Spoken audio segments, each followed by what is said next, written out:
السلام علیکم پیارے دوستو، آج ایک دوست نے دو نے کال کی ہے کہ جوڑوں کے درد کا مسئلہ جو ہے نا، وہ کہتے ہیں کہ ہمارے جوڑوں میں درد ہوتا ہے، اس کے لیے کوئی ایسی ٹپس بتائیں جس کی سائیڈ ایفیکٹ بھی نہ ہوں اور وہ جو ہے نا فائدہ مند بھی ہو۔ تو جوڑوں کے درد کے لیے آج خاص طور پہ مختلف جوائنٹ پین کے لیے ایسی ٹپس ہے جو بہت لاجواب ہے، جس کا بارے میں بہت کم لوگ جانتے ہیں۔ وہ ہے کھجور کی گوند۔ جی جناب، کھجور کی گوند ہمارے اس علاقے میں دستیاب نہیں، لیکن اگر آپ دکنی والے علاقے میں چلے جائیں یا ڈیرہ اسمیل خان کے ایک علاقے میں کھجوریں جہاں زیادہ ہوتی ہیں، سندھ کے دو علاقے ہیں جہاں کھجوریں زیادہ ہوتی ہیں، تو وہاں کھجور کی گوند مل جاتی ہے۔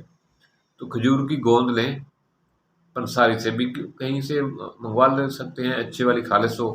کھجور کی گوند لیں، اس کی جو ہے نا تقریباً 20 گرام کے قریب بوائل دودھ میں اس کو ٹکڑے کر کے بوائل کریں اور اس دودھ کو استعمال کریں۔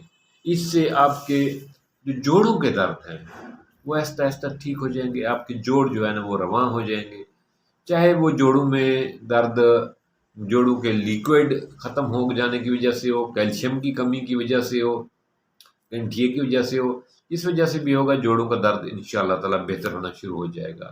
یہ جوڑوں کے درد کے لیے بہت نفع بخش ہے۔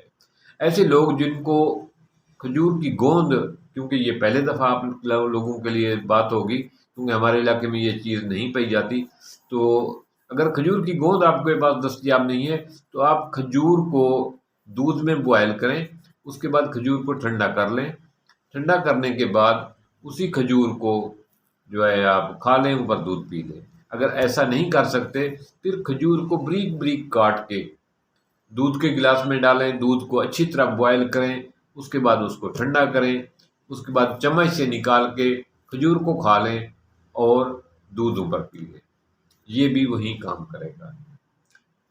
تو مجھے امید ہے کہ جوڑوں کے درد کے لیے ایسے لوگ جو عمر کی وجہ سے مسئلہ ہے یا ویسے کیلشیم کی کمی کی وجہ سے ہے یا ویسے ان کا مسئلہ ہے، تو یہ جوڑوں کے درد کے لیے بہت نفع بخش چیز ہے، بہت فائدہ مند چیز ہے، اور جوڑوں کے مریض اس سے بھرپور فائدہ اٹھا سکتے ہیں، چاہے وہ نیک پین ہو، بیک بون پین ہو، جوائنٹ پین ہو، نی پین ہو، یہ ان کے لیے بہت زبردست قسم کی چیز ہے۔